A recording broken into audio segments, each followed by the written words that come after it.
Hear a head teacher and a teacher discussing a school camping trip. First, you have some time to look at questions 1 to 5.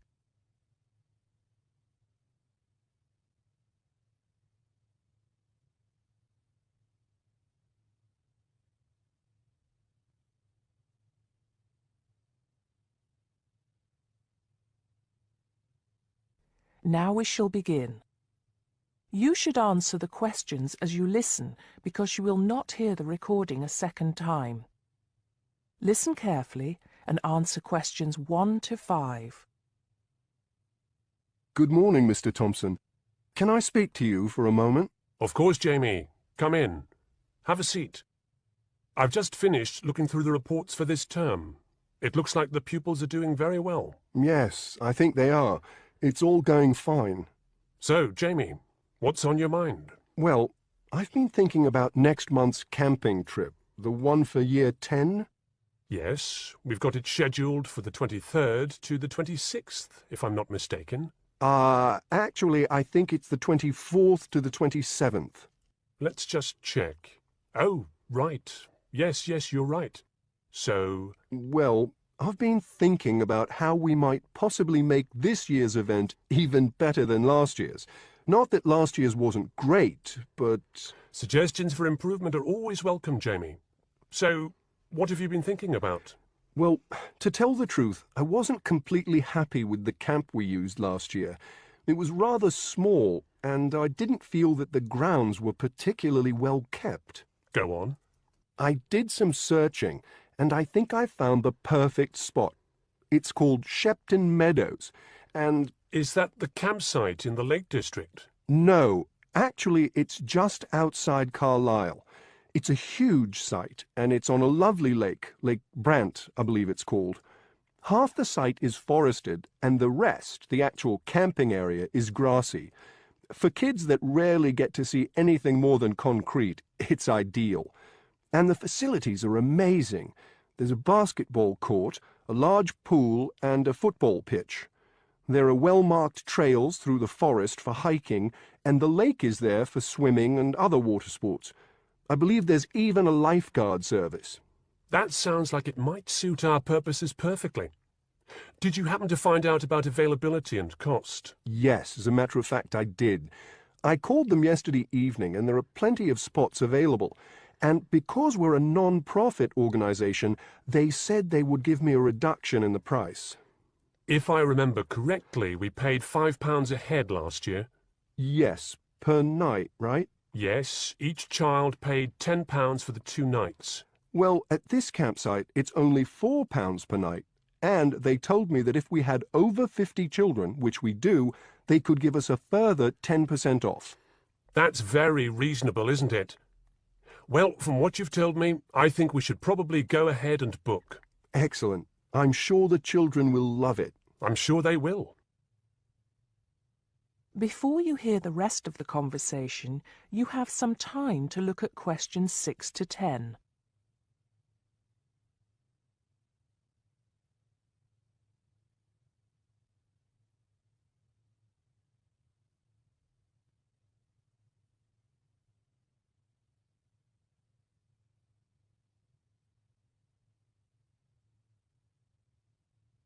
Now listen and answer questions 6 to 10.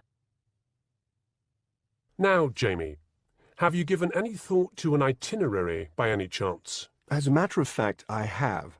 Wait 1 second. Yes, here it is. I've made a few notes. Okay, so, now, these are just ideas, of course. Yes, go on. Let's hear what you've got. Right. We time it so that we arrive at the camp around 7 on Friday evening. It'll still be light then, and we'll have plenty of time to set up camp and get ourselves settled in. At 8, we could have a barbecue, you know, hamburgers and hot dogs, something that's nice and easy to prepare. And that children love. Yes. Then, lights out would be at 9:30, so the children will get a good night's sleep and be up bright and early at 7 on Saturday morning. Breakfast would be at 7:30, an hour's hiking from 8 till 9, and then a couple of hours at the lake. That would take us up to 11. I think that an hour of free time would then be in order. Let them have a chance to explore a bit on their own, you know? Yes, great idea. And then? Let's see, a picnic lunch at 12, and then sports in the afternoon till 4. Another swim until 5, and then supper. After clean-up, around 6:30, we could have a talk-back session, where the children get a chance to discuss their day and anything else they might have on their minds. Then a campfire and sing-along at 8, back to the tents at 9:30, and, well, that takes care of Saturday. Excellent, excellent. That would certainly keep them busy. What about Sunday? Sunday, right. As on Saturday, same wake-up and breakfast times, and then I thought we could go on a bit of a day trip. There are some caves about an hour's walk from the camp, which I thought the children might find interesting. We could leave at 8, which would mean we'd get to the caves at 9. They could explore for a couple of hours, and we'd head back at 11. 12 o'clock would see us back at the meadows. An hour's swim, and then lunch at 1. Then we could have organized games in the afternoon until supper at 5. It would take us an hour to clean up our sites and pack up. We'd be on the buses at 6 and all set to head back into the city. Well now, you've certainly put a lot of thought into this, Jamie, and it's paid off. I think it sounds wonderful. I can't think of a thing that needs to be changed. Let's go for it. Brilliant. I'll get the itinerary printed up and put it up on the notice board this afternoon.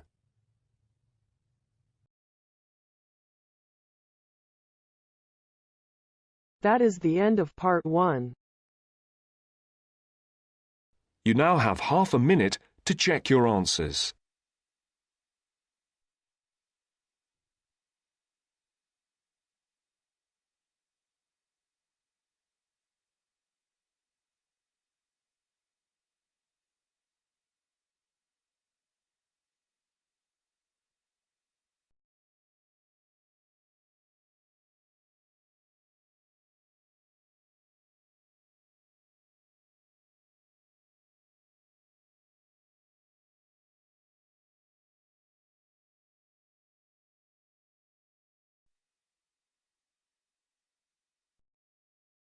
Now turns to part 2. You are going to hear a talk about making the most of graduate school. First, you have some time to look at questions 11 to 16.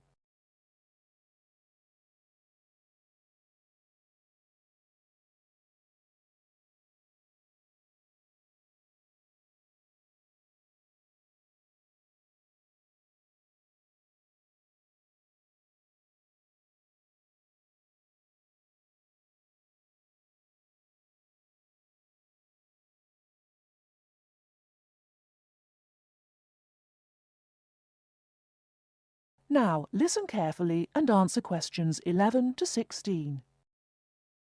Entrance to the graduate school.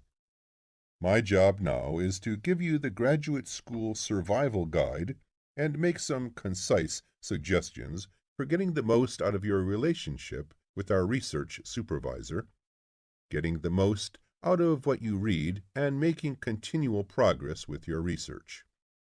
First, your relationship with your supervisor. This is fundamental. Meet regularly. You should expect to meet once a week or at least every other week, because this will give you the motivation to make progress and also keeps your advisor aware of your work. Prepare for your meetings. Come to each meeting. Also, bring the notes from your previous meeting together with a list of any upcoming deadlines. Make a plan for what you hope to get out of each meeting. After the meeting, email your supervisor a brief summary. Include a list of major topics discussed, a list of what you agreed on, a note of any advice you may not want to follow, and a new summary of what you are planning to do. This helps avoid misunderstandings and provides a handy record of the progress of your research. Add a to-do list for yourself and your supervisor, including a reading list. Finally, add the time and date for the next meeting. My second main piece of advice is to keep your supervisor informed. Show him or her the results of your work as soon as possible. This helps your supervisor understand your research and identify any potential points of conflict early in the process. Include summaries of your work, including any results of experiments, and also anything you write about your research. Thirdly, communicate clearly. If you disagree with your advisor, state your objections and concerns clearly and calmly. If you feel that something about your relationship is not working, discuss it with him or her. Whenever possible, suggest steps that they could take to address your concerns. Under this heading, it is extremely important to take the initiative. You do not need to clear everything you do in your research with your advisor. He or she is busy too. You must be responsible for your own ideas and the progress of your work. Before you hear the rest of the talk, you have some time to look at questions 17 to 20.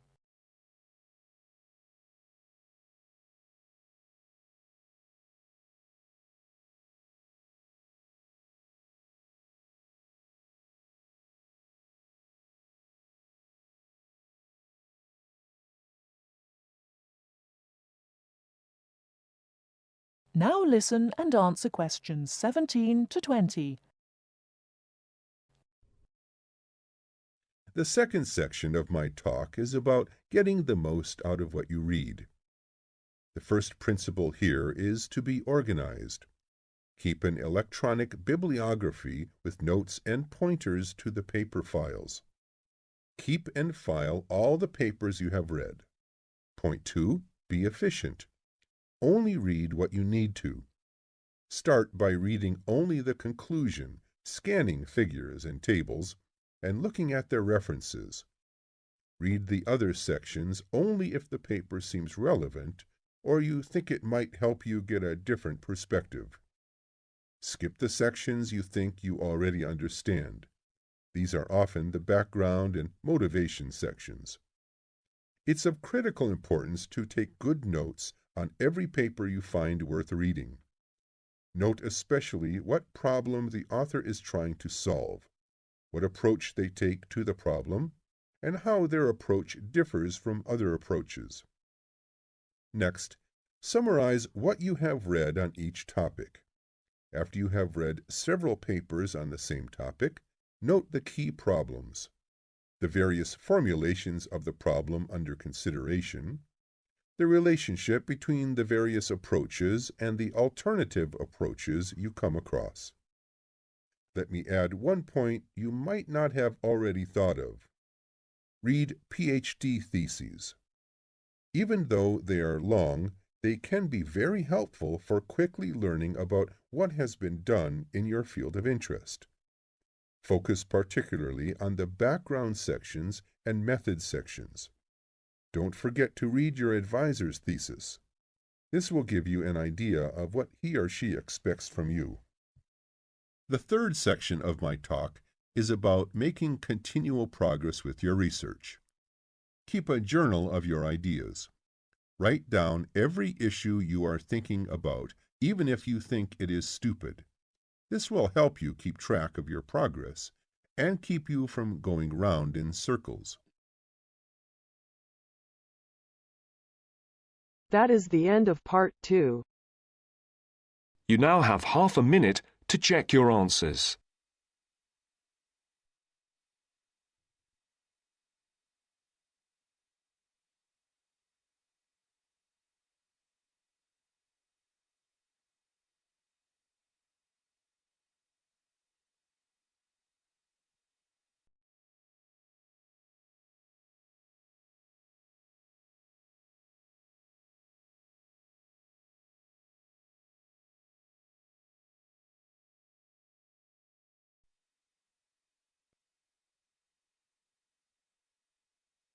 Now turns to part 3. Part 3. You will hear a conversation between a tutor and two students, Amanda and Jake. First, you have some time to look at questions 21 to 25.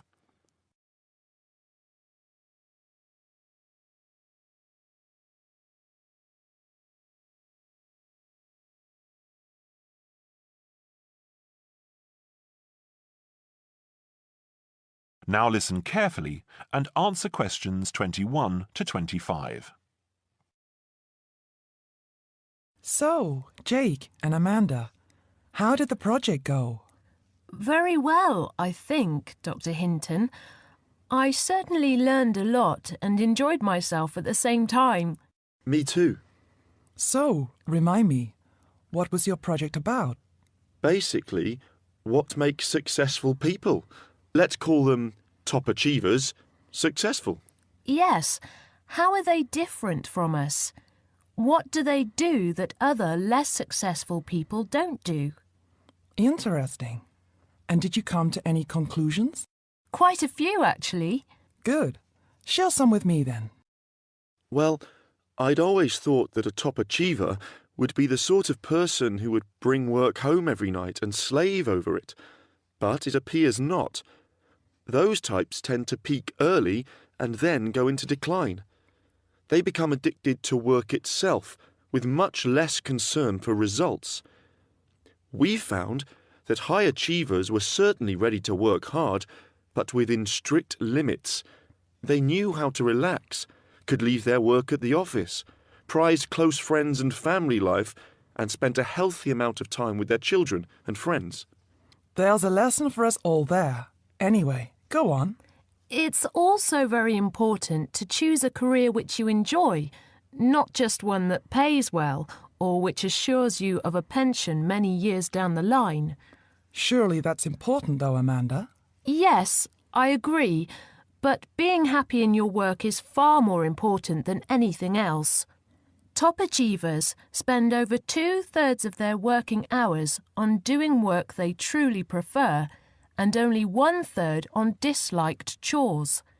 They want internal satisfaction, not just external rewards such as pay rises and promotions. Before you hear the rest of the conversation, you have some time to look at questions 26 to 30.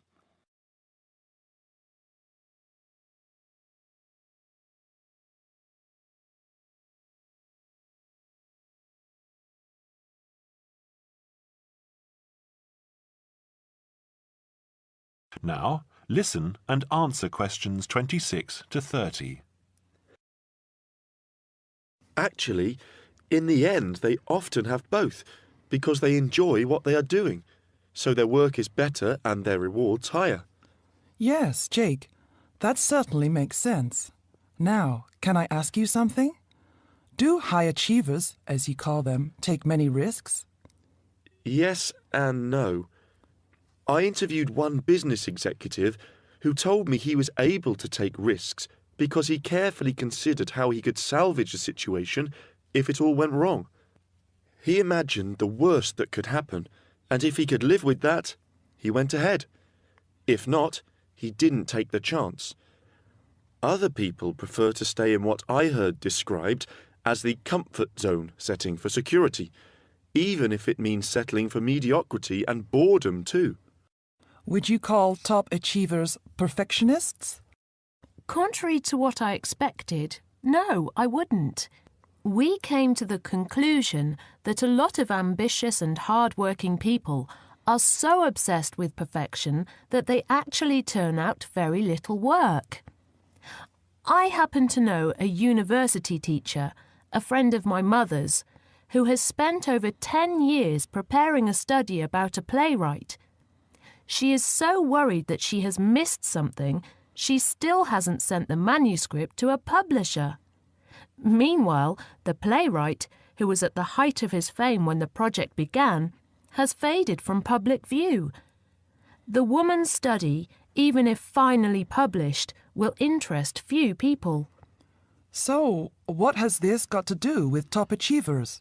Well, top achievers are almost always free of the compulsion to be perfect. They don't think of their mistakes as failures. Instead, they learn from them, so they can do better next time.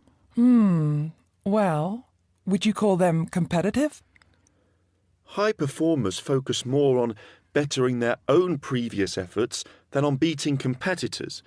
In fact, we came to the conclusion that worrying too much about competitors' abilities and possible superiority can be self-defeating.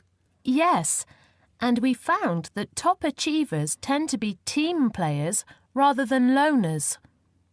They recognise that groups can solve certain complicated problems better than individuals and are eager to let other people do part of the work. Yes, loners, who are often over-concerned about rivals, can't delegate important work or decision-making. Their performance is limited because they must do everything themselves. Well, it looks as if you two have done a thorough job and learned something into the bargain too. Now, there are just a couple of points I'd like to clarify with you. That is the end of part 3. You now have half a minute to check your answers.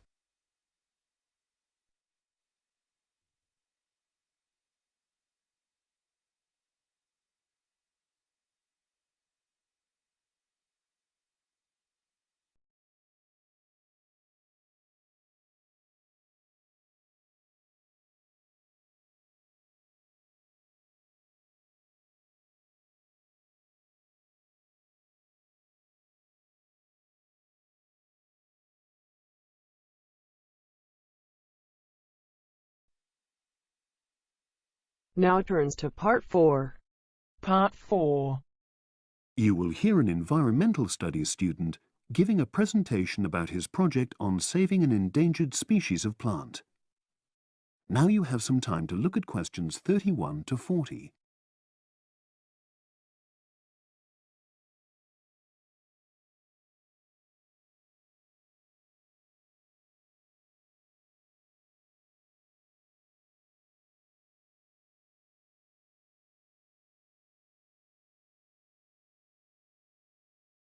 Now listen and answer questions 31 to 40.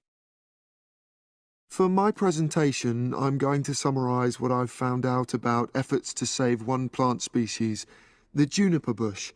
It once flourished in Britain and throughout the world's temperate zones, but over the last few decades has declined considerably. Before I go on to explain the steps being taken to save it in England, let me start by looking at some background information and why the juniper has been so important in cultural as well as ecological terms, historically and in the present day. Firstly, I want to emphasise the fact that juniper is a very ancient plant. It has been discovered that it was actually amongst the first species of plants to establish itself in Britain in the period following the most recent Ice Age. And, as I say, it has a much valued place in British culture. It was used widely as a fuel during the Middle Ages because when burnt, the smoke given off is all but invisible, and so any illicit activities involving fire could go on without being detected. For example, cooking game hunted illegally. It also has valuable medicinal properties. Particularly during large epidemics, oils were extracted from the juniper wood and sprayed in the air to try to prevent the spread of infection in hospital wards. And these days, perhaps its most well-known use is in cuisine, cooking, where its berries are a much valued ingredient, used to flavour a variety of meat dishes and also drinks. Turning now to ecological issues, juniper bushes play an important role in supporting other living things. If juniper bushes are wiped out, this would radically affect many different insect and also fungus species. We simply cannot afford to let this species die out.